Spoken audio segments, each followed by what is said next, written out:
Evangelio de Mateo, capítulo 5, vamos a leer los versículos 1 al 5. Viendo la multitud, subió al monte, y sentándose vinieron a él sus discípulos, y abriendo su boca les enseñaba, diciendo: Bienaventurados los pobres en espíritu, porque de ellos es el reino de los cielos. Bienaventurados los que lloran, porque ellos recibirán consolación. Bienaventurados los mansos, porque ellos recibirán la tierra por heredad.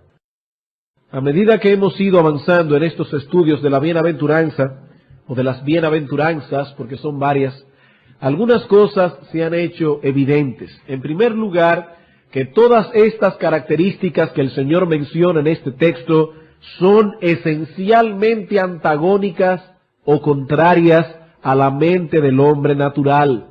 Las características que Cristo exalta aquí son menospreciadas y aún ridiculizadas por el mundo. Cristo llama bienaventurados a los pobres en espíritu, a los que saben que espiritualmente son nada y no poseen recursos propios para salir de su condición. El mundo, en cambio, exalta a los soberbios y orgullosos, a los que han podido demostrar que tienen cierto valor, a esos astros que brillan con luz propia. Por otro lado, Cristo dice que son bienaventurados aquellos que reconocen cuán profundo es su pecado, cuán lejos han llegado en sus transgresiones y lloran por su condición. Estos hombres y mujeres lamentan su corrupción interna, lamentan el pecado que los rodea. Sus ojos han sido abiertos a una realidad que no captaban antes y ahora se han dado cuenta de que no son lo que ellos creían ser y de que el mundo que los rodea es peor de lo que ellos habían sospechado hasta entonces. En cambio, el mundo nos dice que son bienaventuradas las personas que pueden evitar todo tipo de preocupación, todo tipo de inquietud, que son felices aquellos que poseen una elevada autoestima. Esa palabra está de moda. Los psicólogos nos hablan de lo importante que es que toda persona tenga una elevada autoestima. Incluso nos advierten de las consecuencias fatales, trágicas, que pueden venir sobre la vida de una persona que tenga una estima baja. Así que, como pueden ver, el pensamiento de Cristo y el del mundo son diametralmente opuestos. Lo que es normal para el mundo es anormal para los cristianos y viceversa. Ya sé que ese concepto lo hemos dicho antes en esta misma serie de sermones, pero debemos repetirlo vez tras vez hasta que encuentre cabida en nuestro corazón y afecte nuestra conducta en el mundo. Los cristianos no son de este mundo, dice la palabra de Dios. Pertenecen a un reino distinto. Al entrar por la puerta estrecha que lleva al reino de los cielos, hemos decidido transitar por un camino angosto, que a medida que avancemos en él, nos alejaremos cada vez más y más del camino que el mundo sigue. Y pienso que pocas personas han podido expresar esta verdad más gráficamente como lo hizo Juan Bunyan en su excepcional obra, El progreso del peregrino. En esa obra, Bunyan representa a los cristianos con la figura de unos peregrinos que han huido de la ciudad de la destrucción, pero que todavía tienen que atravesar por muchos peligros antes de pasar por la puerta de perla que lleva a la Canaán celestial. Uno de esos peligros que deben enfrentar estos peregrinos es pasar por en medio de la feria de la vanidad, la cual representa al mundo como un sistema antagónico a Dios y como un sistema antagónico a los cristianos. Y Bunyan describe la escena de esta manera. Dice: por esta feria era menester que los peregrinos pasasen, y efectivamente así lo hicieron. Pero apenas se apercibieron de ello, toda la gente y la población misma se conmovió, y hubo un alboroto por su causa. Primero, porque siendo el vestido de los peregrinos muy diferente del de los que comerciaban en aquella feria, la gente no se cansaba de mirarlos. Unos decían que eran tontos, otros que estaban locos, y otros que eran extranjeros. Y si muchos se maravillaban de sus vestidos, no menos se asombraban de su hablar, porque eran pocos los que podían entenderlo. Naturalmente hablaban el idioma de Canaán, y la gente de la feria hablaba el idioma de este mundo. Así que de un lado a otro de la feria parecían bárbaros los unos a los otros, no se entendían. Pero lo que más asombró, dice Bunyan, a los traficantes de la feria, era que estos peregrinos hacían muy poco caso de sus mercancías. Ni aún se tomaban la molestia de mirarlas. Y si se les llamaba a comprar, se tapaban los oídos y exclamaban: «Aparta mis ojos que no vean la vanidad», y miraban hacia arriba como dando a entender que sus negocios estaban en el cielo. Termina la cita. Hermanos, qué descripción más gráfica de lo que se supone que debe ser un cristiano. Él es esencialmente distinto al mundo y por lo tanto su estilo de vida también lo es. Y noten que estamos comenzando primero con lo interno. Él es distinto y por lo tanto se comporta de manera distinta. Pero él es en lo interno distinto y de ahí emana todo lo demás. El cristiano es pobre en espíritu, el cristiano llora por su pecado y por el pecado que los rodea, y en esto se diferencia totalmente de las personas del mundo. Y lo mismo podemos decir de la tercera bienaventuranza que comenzaremos a estudiar a partir de esta mañana.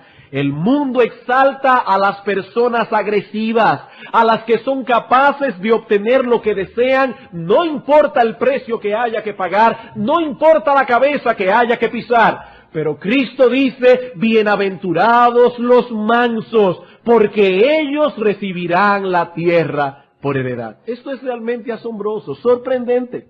Se supone que son los otros los que obtienen lo que desean, los agresivos, los voluntariosos, pero Cristo dice que solo los mansos poseerán la tierra. Y una vez más, hermanos, como pastor y como predicador, me veo compelido a denunciar que hay alguien aquí que nos está mintiendo. Si las palabras de Cristo son verdaderas, las del mundo no pueden serlo, y viceversa. Aquí no hay posibilidad de un arreglo amistoso entre ambas filosofías de vida. De un lado, como dice Bunyan, son bárbaros los unos para los otros. De un lado tenemos a una gran masa de personas que viven de acuerdo a sus deseos y cuyo lema es obtener lo que podamos mientras podamos. Ese es el lema de las personas del mundo. Para estos, los cristianos son unos tontos, por no usar la palabra estúpido, que están desperdiciando su vida aquí en la tierra por una esperanza incierta. Eso es lo que el mundo piensa de nosotros. Del otro lado de la feria está Cristo y los que son de Él. Y para ellos, las personas del mundo cometen el imperdonable error de perder los disfrutes eternos por unas migajas de deleites temporales, acompañadas con una gran turbación de espíritu para desembocar finalmente en una condenación y sufrimientos sin fin. Así que, como pueden ver, no hay posibilidad de arreglo alguno. Uno de los dos veredictos tiene que estar equivocado. Uno de los dos veredictos tiene que ser falso. Y si nos equivocamos señalando cuál es el culpable, si cometemos un error en eso, amigo que estás aquí, cometerás un error fatal. Un error fatal. Otra cosa importante que debemos señalar aquí es que al estudiar las bienaventuranzas hemos notado una progresión en su enseñanza. No solo que lo que dice Cristo es antagónico al pensamiento del mundo, también hemos podido ver cómo hay una progresión en la enseñanza de Cristo. Una característica nos lleva de la mano a la otra. El que no es pobre en espíritu no lamenta su condición, no tiene nada que lamentar. Y el que no reconoce su propia pobreza no puede ser manso. Una cosa lleva a la otra como la noche al día. Por ello decíamos en un sermón anterior que las bienaventuranzas no eran una especie de mercado en el que usted puede comprar y seleccionar la característica que más le agrade. Voy a ser pacificador, me gusta esa. Pero eso de ser manso está un poco difícil. No, hermanos, eso es imposible. No se puede ser una cosa sin ser la otra. Pero aún quisiera notar un detalle más antes de pasar a estudiar nuestra tercera bienaventuranza, y es este detalle. Al observar con atención cada una de estas características, vemos que son susceptibles de crecimiento y de desarrollo. Lo que quiero decir es esto: todo cristiano posee todas esas características en alguna medida, pero todo cristiano necesita crecer en cada una de ellas. Todos los cristianos son pobres en espíritu, lamentan su condición, son mansos, pacificadores, etc. El que no lo es no es cristiano. Pero todo cristiano tiene que crecer en cada una de esas características. Tomemos la primera como un ejemplo. No se puede ser cristiano sin comprender que somos pecadores delante de Dios. Eso es imposible. Es esa conciencia de que hemos quebrantado la ley de Dios y de que somos reos del infierno la que nos llevará a Cristo en arrepentimiento y fe. No obstante, a medida que el cristiano crece en su fe, adquiere también un nuevo y más profundo entendimiento de su propia iniquidad. Y por lo tanto su lamento también crece a medida que él avanza en su madurez cristiana. Estoy completamente seguro, de que todos los cristianos que están aquí, que han vivido ciertos años ya su fe, ven ahora su pecado peor de lo que lo veían cuando se convirtieron. Sin embargo, cuando nos convertimos veíamos mal nuestro pecado, pero hemos ido creciendo en esa convicción y por lo tanto nuestro lamento es mayor. Bueno, de igual modo, todo cristiano es manso. Esta es una de las características de los ciudadanos del reino de los cielos. Pero todo cristiano tiene la necesidad de desarrollar esta virtud en su vida cada vez más y más. Es por eso que nos dice la Escritura que la senda del justo es como la luz de la aurora, que va en aumento hasta que el día es perfecto. Proverbios 4:18. No se puede ser cristiano sin ser manso, pero todo cristiano necesita crecer en esta gracia. Ahora bien, hermanos, ¿qué es la mansedumbre? ¿Cómo se manifiesta la mansedumbre? ¿Cómo podemos obtener y desarrollar esta virtud en nuestras vidas? Esto es precisamente lo que pasaremos a considerar en el día de hoy. Vamos a hacerlo comenzando primeramente con una definición. ¿Qué es la mansedumbre? ¿Cuál es el significado de la palabra mansedumbre?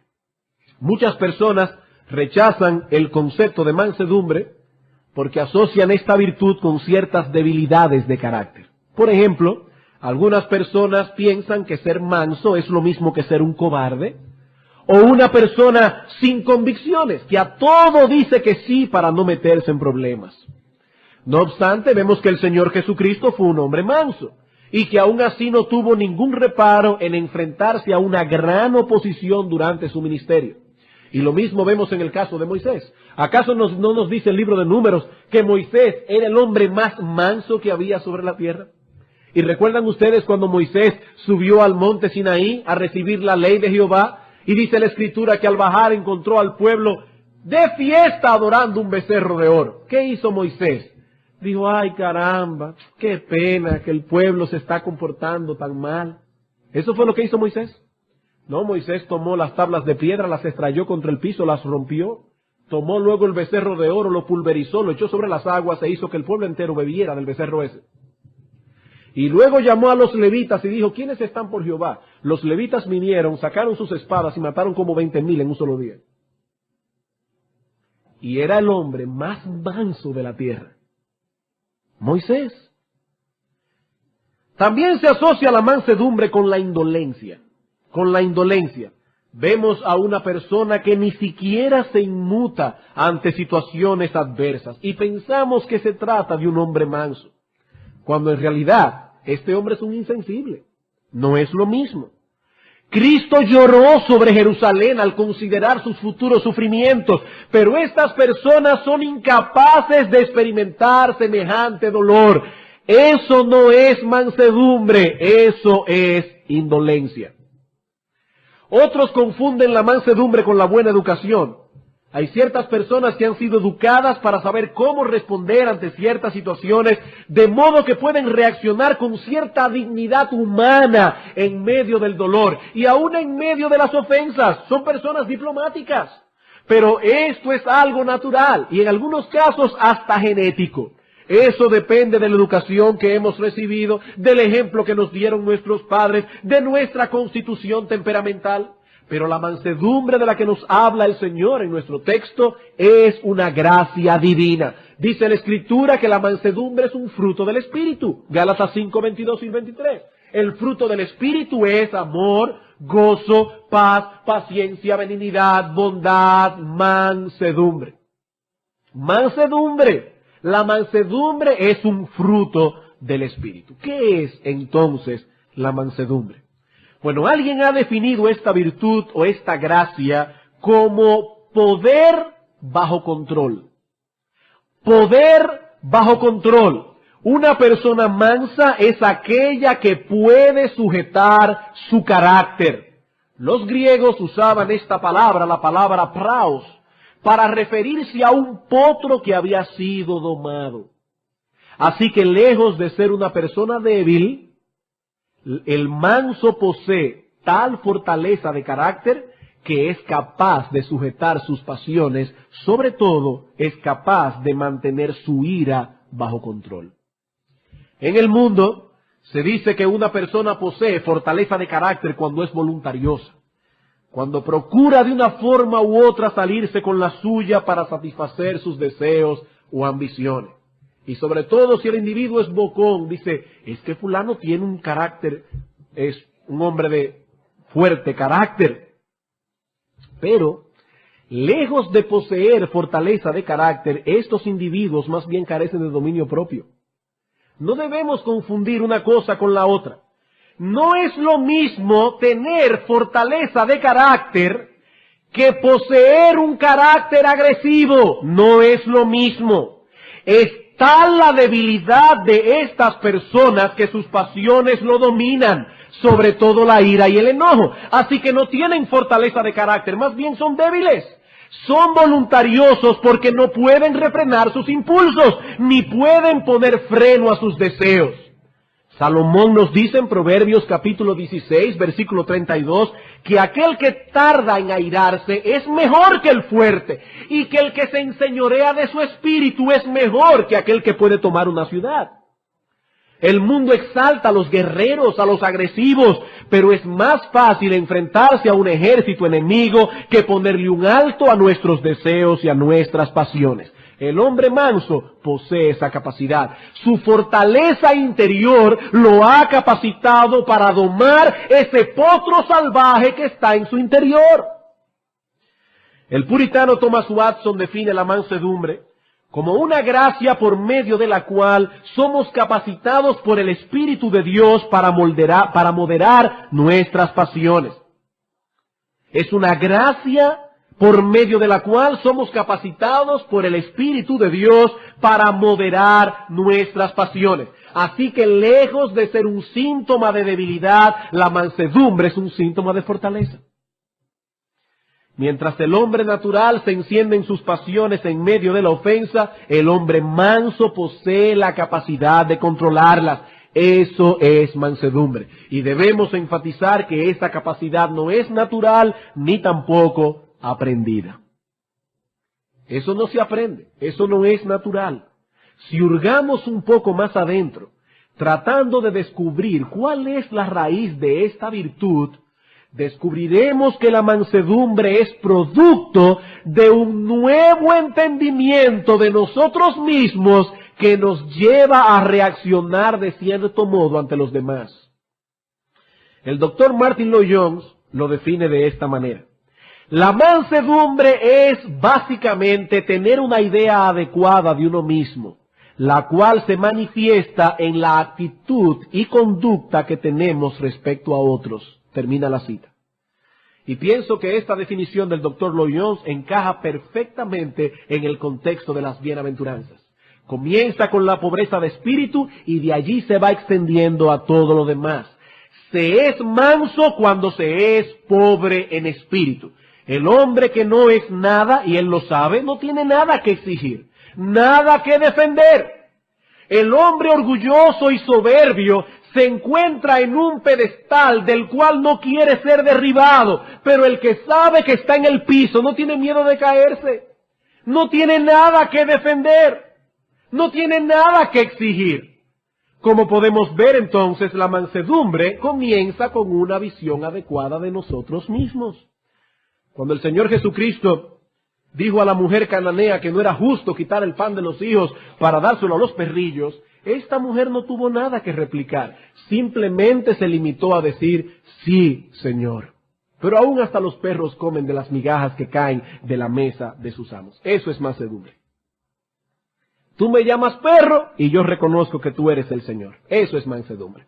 No hay nada que replicar. Esta mujer se conocía a sí misma. Ella conocía su propia corrupción. Ella conocía su condición delante de Dios y por eso reaccionó de ese modo. No había ninguna razón para ofenderse. Hermanos, eso es mansedumbre. Eso es mansedumbre. Habiendo entonces considerado primero esta definición, veamos ahora en segundo lugar las características de una persona mansa. ¿Cómo se manifiesta esta virtud en la vida práctica? Bueno, muchas veces pensamos en la mansedumbre primariamente en función de nuestra relación horizontal, en la forma en que reaccionamos ante nuestros semejantes. Pero estamos comenzando por el lugar equivocado. Estamos comenzando mal de entrada. El hombre manso aprende a relacionarse primero con Dios y luego con todos los demás. ¿Qué quiero decir con esto? Que aquel que es manso para con Dios, lo será también para con los hombres. El que no es manso con los hombres, el que no es manso con sus semejantes, con las personas que lo rodean en su casa, con las personas que lo rodean en su trabajo, con las personas que lo rodean aquí en la iglesia, esta persona debe saber que la raíz de su problema se encuentra en una falta de mansedumbre para con Dios. Por allí debemos comenzar. Al considerar las características que manifiesta una persona mansa, debemos verlo bajo estos dos aspectos. Primero, cómo se manifiesta nuestra mansedumbre hacia Dios, y luego, cómo se manifiesta nuestra mansedumbre para con los hombres. Como el primer tema es tan importante, pasaremos todo el resto de la mañana ya en ese punto.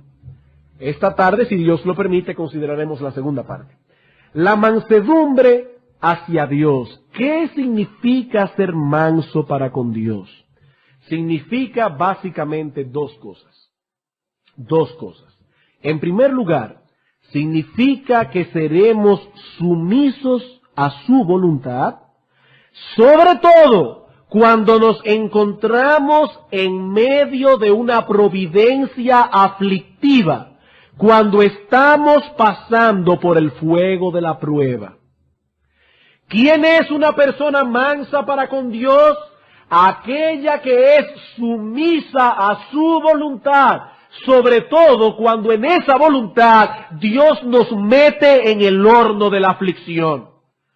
Cuando Samuel anunció a Elí que sus hijos morirían por causa de su pecado, este hombre se limitó a decir, Jehová es, haga lo que bien le pareciere. Primera de Samuel 3:18. Eso es mansedumbre. Jehová es, haga lo que bien le pareciere. O como dijo Job, Jehová dio, Jehová quitó, sea el nombre de Jehová bendito. Que Dios haga lo que desea conmigo, porque para eso es Dios. No soy más que una insignificante criatura y no poseo derecho ni tampoco la capacidad de enjuiciar las acciones de Dios. Ese es el sentir de un hombre manso. El hombre manso guarda silencio ante la providencia divina, porque sabe que Dios es bueno y es sabio y que toda cosa que dispone para nosotros es para nuestro bien. Job guardó silencio en su corazón porque no atribuyó a Dios despropósito alguno. Ahora, hermanos, seguramente este hombre se afligió cuando todas esas noticias comenzaron a llegar de golpe, una por una. Job no era un insensible, y prueba de ello es que constantemente este hombre rogaba a Dios que perdonara a sus hijos si en algo habían pecado contra él. Job no era un insensible, pero aún así guardó silencio ante el Señor. En ese momento Job consideró la sabiduría divina y llegó a la conclusión de que no era digno de Dios obrar así sin un propósito determinado. Ahora bien, nos preguntamos, ¿y cuál fue ese propósito? Bueno, hermanos, eso es lo más chocante del asunto, que Job nunca lo supo. Job nunca lo supo. El libro concluye y nos quedamos con esa interrogante. Es un misterio. ¿Por qué Dios hizo todo eso? Bueno, hermanos, debemos considerar que Dios es Dios y nosotros no somos quienes para exigirle una explicación. Pero en medio de ese misterio hay algo que sí sabemos, y es que Dios sabe lo que está haciendo. No sabemos cuál es el propósito, pero Dios sabe lo que está haciendo. El problema nuestro es que muchas veces confesamos creer en la sabiduría de Dios cuando nuestra confianza descansa en nuestra propia sabiduría. ¿Qué quiero decir con esto? Dios obra de cierta manera en nuestras vidas, y si vemos algún propósito bueno en la forma en que Dios obró en cierta situación, decimos, wow, qué sabio es Dios que hizo las cosas de ese modo. Pero entonces, Dios nos permite atravesar por una situación que no parece tener pies ni cabeza, una situación que desafía nuestro razonamiento, y es en ese momento que sabremos a ciencia cierta si creemos en la sabiduría de Dios o no. Muchas veces confiamos en Él si su obrar satisface nuestra lógica. Lo que quiere decir que confiamos en nuestra lógica, no en Dios. No en Dios. Y lo que es peor, quiere decir que estamos detrás de lo que Dios pueda darnos y no detrás de Dios mismo. Nuestros sentidos justificarán la forma en que Dios está obrando con nosotros siempre y cuando estemos siendo colmados de sus beneficios. ¡Cuán bueno es Dios que me devolvió la salud! ¡Cuán sabio fue al permitir que ocurriera de este modo las cosas y yo pudiese obtener tales beneficios! Sí, Dios es bueno y es sabio. Pero cuando ese Dios sabio y bueno envía a nuestras vidas providencias aflictivas, entonces nuestra carne comienza a murmurar contra Él. Nuestro pecado se levanta intentando implantar dudas en nuestras almas sobre la buena intención de Dios y aún sobre su sinceridad para con nosotros. Y es en esos momentos que podremos examinar nuestro corazón para ver si realmente amamos a Dios por quien Él es o si le amamos por las cosas que Él nos da. Esa fue la tesis que Satanás llevó delante de Dios para probar a Job. ¿Acaso crees que Job te sirve de balde? Tú le has colmado de bendiciones, has puesto una muralla de protección alrededor de él y de sus bienes, pero extiende ahora tu mano y toca todo lo que tiene y verás si Job no te maldice en tu misma cara. La teoría de Satanás era que Job era un interesado que no amaba a Dios, sino más bien a los bienes que había obtenido de él. Y es únicamente en los tiempos de aflicción que podemos conocer dónde está nuestro corazón en ese sentido. Cuando nuestro intelecto es retado por la forma en que Dios está obrando, nos vemos obligados a fijar nuestra vista en Dios y no en sus dones ni en sus beneficios. Y es entonces cuando vemos que aún sin esas cosas, Dios sigue siendo Dios. Que aún sin esas cosas Él es digno de ser adorado únicamente por quien Él es. Y eso es precisamente lo que un hombre manso hace. Él guarda silencio ante las disposiciones de Dios. Primero, porque sabe que no merece nada bueno. Él se conoce a sí mismo. Él sabe que no merece nada bueno. Y segundo, porque sabe que Dios en su gracia y en su bondad no le dará nada malo. Son estas dos cosas que mantienen tranquilos el corazón de un hombre manso. Al igual que Job, este hombre puede decir, aunque él me matare, en él esperaré. Y en otro lugar dice Job, él conoce mi camino, yo no conozco el de él, pero él sí conoce el mío, me probará y saldré como oro. Eso es mansedumbre hacia Dios. Es un silencio del alma. En el Salmo 39, David estaba pasando por un tiempo de aflicción, de mucha aflicción. Pero en medio del dolor y la turbación, este hombre sabía mantenerse en quietud. Dice él en el versículo 9, enmudecí, no abrí mi boca porque tú lo hiciste. Tú lo hiciste, no replicaré contra ti. No permitiré que las dudas se adueñen de mi alma. Descansaré en el hecho de saber que tú estás en control, que tu mano está detrás de todo esto, aunque yo no lo entienda. Eso es mansedumbre hacia Dios. Pero la mansedumbre hacia Dios no se manifiesta únicamente en sumisión a su voluntad, sino también en un espíritu flexible a su palabra. La mansedumbre hacia Dios no se manifiesta únicamente en esa sumisión, sino también en un espíritu flexible a su palabra. El hombre manso es sumiso y es flexible. En otras palabras, él procura conformarse a la mente de Dios. Él procura conformarse a la mente de Dios. Y cuando él descubre alguna dicotomía, algún antagonismo, algún pleito interno entre sus deseos y los deseos expresados por Dios en su palabra, este hombre se levanta contra sus corrupciones, no contra el mandamiento. Él no pelea contra Dios, él pelea consigo mismo. Mientras el hipócrita se molesta porque Dios demanda cosas muy duras, el cristiano se molesta consigo mismo al descubrir tanta indisposición en su carne contra lo que Dios demanda. El hipócrita siempre se está quejando de lo fuerte que son los mandamientos de Dios. El cristiano siempre se está quejando de lo malo que es y de lo difícil que le es someterse a la voluntad de Dios. Santiago capítulo 1, versículo 21.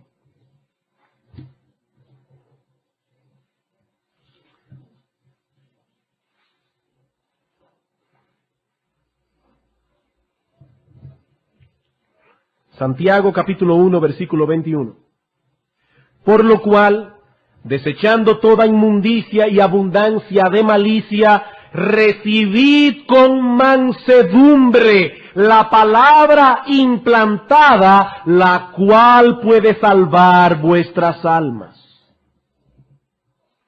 Así que la mansedumbre, de acuerdo a Santiago, es indispensable para que la palabra de Dios pueda encontrar cabida en el corazón. Hermanos y amigos que están aquí en esta mañana, el asunto no consiste únicamente en exponernos a la palabra de Dios, sino más bien en tener un corazón manso para recibirla. La mansedumbre se opone al espíritu rebelde que se levanta en contra de las Escrituras. Cuando la palabra de Dios es expuesta con fidelidad, una de las cosas que hace es dar convicción de pecado. Y cuando un hombre que carece de mansedumbre se da cuenta de que su pecado ha sido expuesto, reaccionará airado. Reaccionará airado. Mientras David cayó postrado ante las palabras de Natán, al ver que Natán el profeta descubrió su pecado, Acab se molestaba continuamente con Micaía, porque decía, este hombre no me profetiza bien, cada vez que me habla me hace ver mi maldad, cada vez que me habla me hace ver mi pecado. Uno reaccionó con mansedumbre y el otro con soberbia. El hombre soberbio está resuelto a no escuchar, a no dejarse moldear por la palabra de Dios. Y no importa que le prediquen 1000 sermones, él va a seguir haciendo las cosas como él ha determinado hacerlas, porque no es un hombre manso. Cuando Jeremías, el profeta, reprendía la locura de Israel, estos hombres se negaban a escuchar.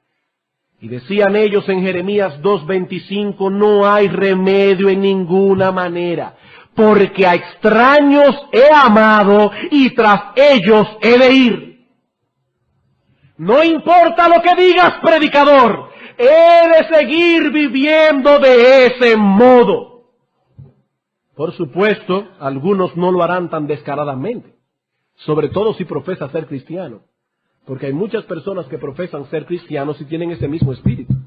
Por supuesto, no lo dicen tan abiertamente, no lo dicen tan descaradamente. pero racionalizarán y argumentarán en su interior hasta que encuentren una buena justificación a su pecado. Racionalizan la verdad. Ah, sí, yo sé lo que el pastor está diciendo, pero es que mi situación es distinta. Yo conozco la demanda de la palabra de Dios, pero eso no se aplica a mi caso. Eso es falta de mansedumbre. Más adelante, dijo el pueblo de Israel a Jeremías: la palabra que nos has hablado en nombre de Jehová no la oiremos de ti, sino que ciertamente pondremos por obra toda palabra que ha salido de nuestra boca. Jeremías 44:16. ¿Qué están diciendo estos hombres y mujeres? Hemos tomado la determinación de seguir nuestro propio consejo, y nada ni nadie nos hará cambiar de parecer. Eso es lo opuesto al espíritu de mansedumbre del que habla Santiago en su epístola. Y sin ese espíritu no podremos recibir los beneficios que deben derivarse de la palabra de Dios. Puede venir domingo tras domingo aquí a la iglesia y seguirá haciendo las cosas a su manera, porque no es un hombre manso. Este hombre carece del espíritu que caracterizó a Cornelio.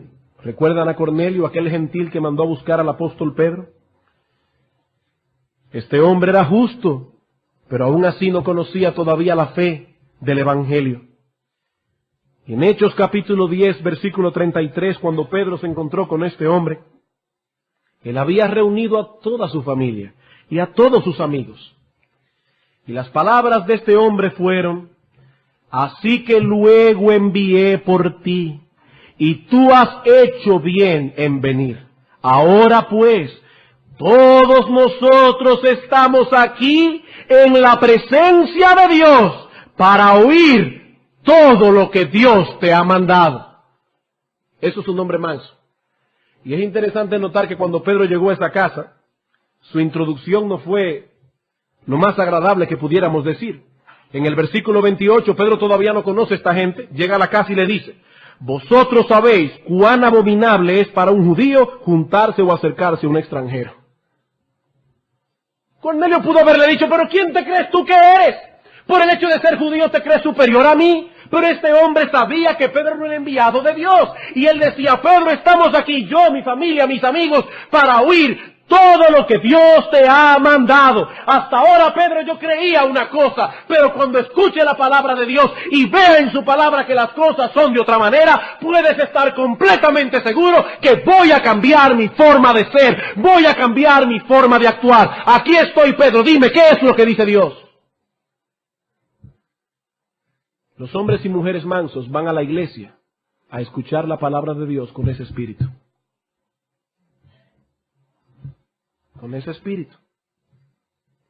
Hermanos, ¿por qué hay personas que se exponen continuamente a la predicación de la palabra? Tienen años sentados aquí, años escuchando predicación acerca de la familia, años escuchando predicación acerca de cómo deben conducirse en todas las áreas de su vida, años escuchando las mismas cosas vez tras vez y no han cambiado un ápice. Bueno, han cambiado para mal, están cada vez peor. ¿Por qué? ¿Por qué?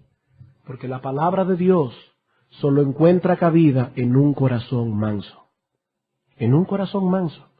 Dice el salmista en el Salmo 25, bueno y recto es Jehová, por tanto, Él enseñará a los pecadores el camino, encaminará a los humildes por el juicio y enseñará a los mansos su carrera. Hermanos, Dios ni se molesta en enseñarle su voluntad a un hombre o a una mujer soberbios. ¿No?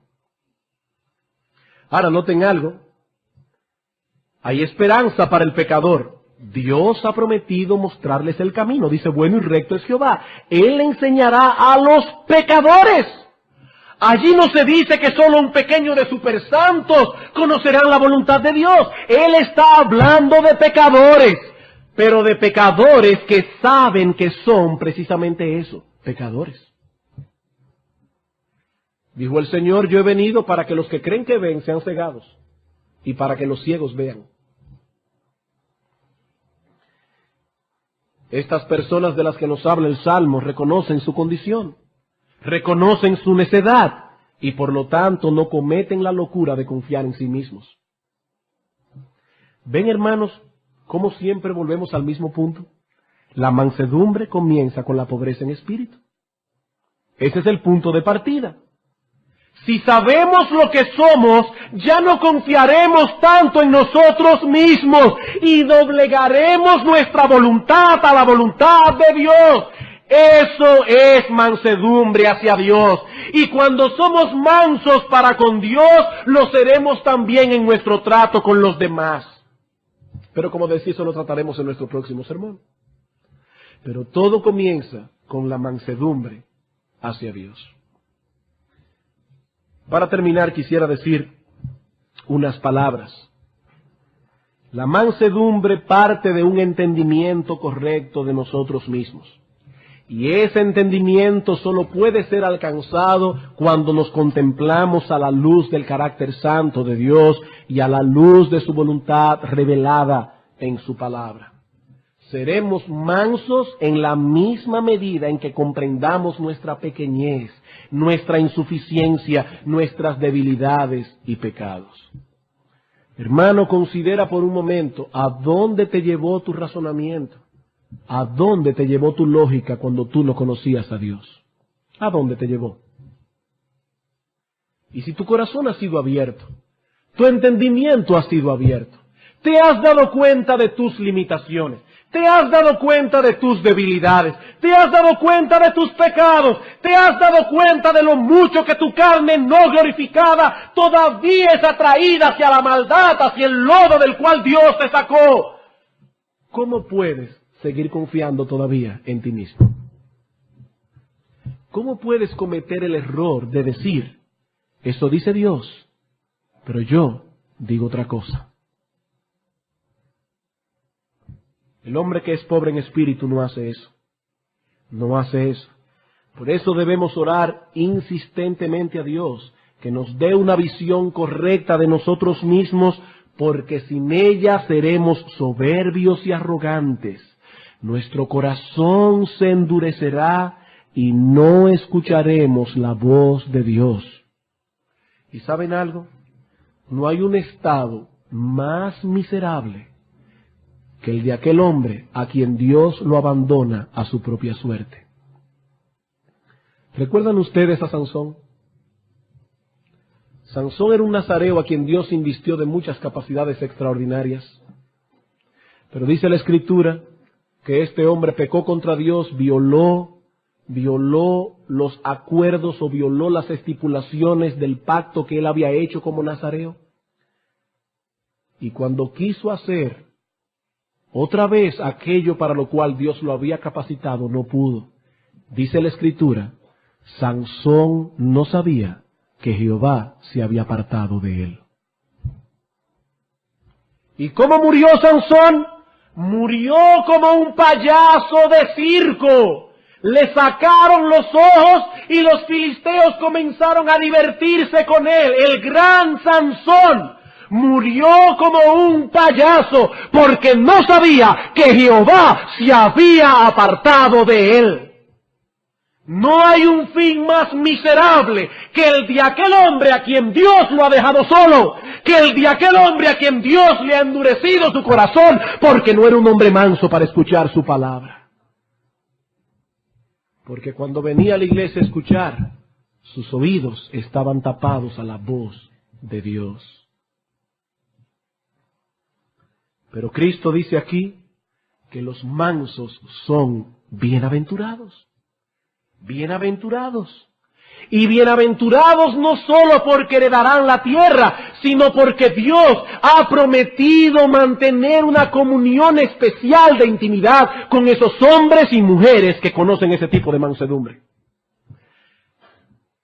Dice el profeta Isaías, y con estas palabras termino, Jehová dijo así, Isaías 66, 1 al 2, El cielo es mi trono y la tierra el estrado de mis pies. Mi mano hizo todas estas cosas y así todas estas cosas fueron, dice Jehová. Pero miraré a aquel que es pobre y humilde de espíritu y que tiembla a mi palabra. Ese Dios tan grande y majestuoso que hizo los cielos y la tierra, y a quien los cielos de los cielos no lo pueden contener, ha prometido habitar y tener una comunión de intimidad con aquellos que son mansos, pobres en espíritu y que tiemblan ante su palabra. Qué promesa, hermanos, para los mansos. Vamos a orar. Padre Santo que estás en los cielos, Dios y Señor Todopoderoso, ¿quién puede entender promesas como estas? Cuando Salomón iba a construir el templo decía, pero será cierto que Jehová habitará en esta casa. Si he aquí que el cielo y los cielos de los cielos no te pueden contener, cuánto menos esta casa que yo te he edificado.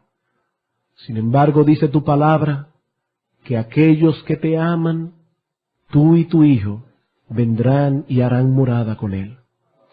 Oh Señor y Dios nuestro, mira cómo la corrupción de nuestro corazón se levanta contra esta virtud y quiere llevarnos otra vez a ser agresivos, aguerridos, voluntariosos, a ser crueles a veces con los demás.